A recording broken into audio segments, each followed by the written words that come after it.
करेंगे ना उतना उसका पाप घटते जाएगा। उसका पाप किसके पास जाएगा? जो उसका चर्चा करेगा। तो पुण्य अगर देखते हैं तो पुण्य का चर्चा कीजिए, लेकिन कोशिश प्रयास यही कीजिए कोई अगर गलत काम करता है तो उसका कृपया चर्चा कहीं मत कीजिए, भूल से भी नहीं, ना मुंह से ना मन से। आप जितना उसका चर्चा कीजिएगा उतना उसका घटते चल जाएगा और आपको प्राप्त होगा। इसलिए धर्म करते हैं तो उसका चर्चा जरूर कीजिए, लेकिन पाप का कोई कर रहे तो उसका चर्चा जहां देखें आप स्वप्न समझकर, जैसे स्वप्न होता है ना, कोई देखते भूल जाता है, आधा याद रहता आधा भूल जाता है, तो नहीं, जैसे स्वप्न आधा अधूरा याद रखते वो नहीं, उसको गलत चीजें देखते हैं तो वहीं पर न्यूज के छोड़ दीजिए, उसका चर्चा मन में रखिए नहीं, सोचिए कि हम कुछ देखे नहीं कुछ सुने ही नहीं, लेकिन कहीं धर्म कर्म अगर सुन रहे हैं, सत्य वचन सुन रहे हैं तो उसका चर्चा जरूर कीजिए। जितना चर्चा कीजिए उतना उसका फल प्राप्त होगा और उतना सबको। अच्छा, कहा जाता है ना कि भोला शंकर जी का भांग धतूरा गांजा है ना उनका प्रसाद है, ठीक है। गांजा भांग तो लोग पी जाता है, धतूरा कोई खाता है नहीं। भांग धतूरा गांजा उनको क्यों चढ़ाया जाता है कि हम मंदिर में जाते हैं तो मेरा जो विकार है हम भगवान को अर्पण कर दीजिए। भांग धतूरा सब अर्पण करने का अर्थ क्या होता है कि हम जो अपना विकार है वह भगवान को मंदिर में अर्पण कर दिए कि मेरा सारा विकार आप ले लीजिए, जो सत्य विचार है, धर्म है, पुण्य है, वो हमको दीजिए। तो भांग धतूरा अर्पण करने का अर्थ यही होता है। और शंकर भगवान जो विष पिए थे ना, तो विष पीने क्या होता है, आपके अंदर के जितने बुराई है उसको पचा जाइए। जैसे खाना खाते हैं तो पचा जाते हैं ना, तो पचा जाइए और सुबह में उसको कहीं बहा दीजिए, समझ गए ना, उसको पचा जाइए, उसको नहीं निकालिए।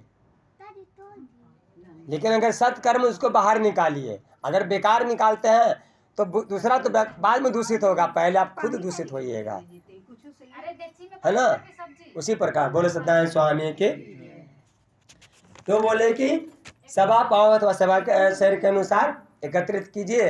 और तो उसके बाद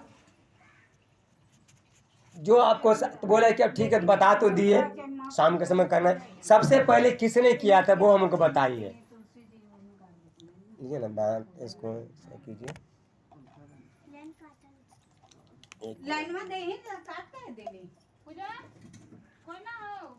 इसको रखिए, फूल को फूल उसमें रख दीजिए ना, फूल फूल फूल फूल रखिए इसमें। हाँ चलिए 20 मिनट देते रहिए।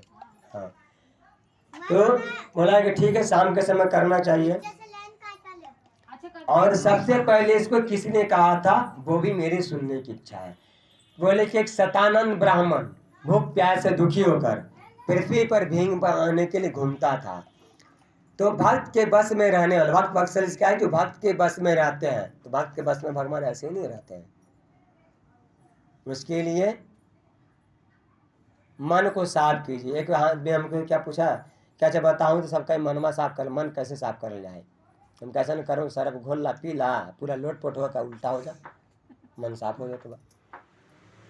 तो स्नान करने से मन साफ नहीं होता है। जैसे कपड़ा खींचते हैं ना तो रगड़ रगड़ के क्या करते हैं, उसको गंदी को निकालते हैं।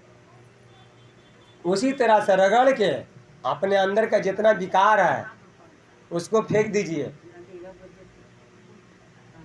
जहाँ भी मंदिर में जाते हैं या स्नान करते हैं ना, उसमें ये रखिए कि मेरे स्नान करने से जैसे देह का मैल निकल रहा है ना, हे भगवान जैसे अपने मैल का देह का मैल निकाल रहे हैं, पानी बहा रहे हैं, उसी तरह से मेरे मन का भी मैल, तन का मैल जैसे निकाल रहे हैं ना स्नान करने टाइम में, उसी समय कहिए हे भगवान जैसे मेरा तन का मैल निकल रहा है उसी तरह मेरे मन का भी मैल निकल रहा है।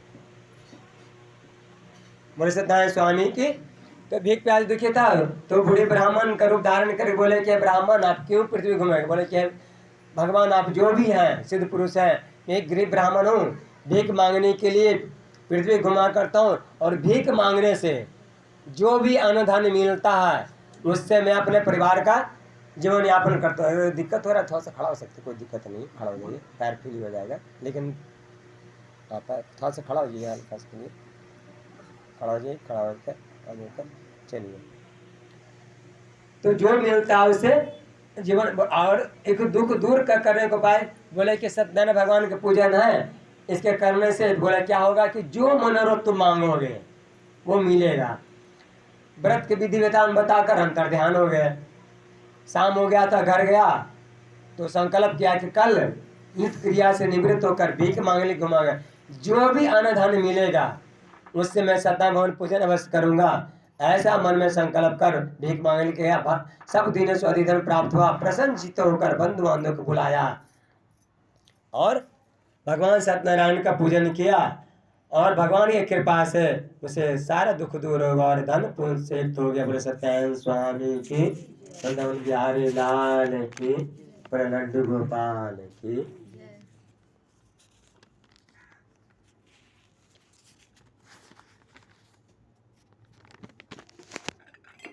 देखिए कितना मन से ढोल किया छोटिया।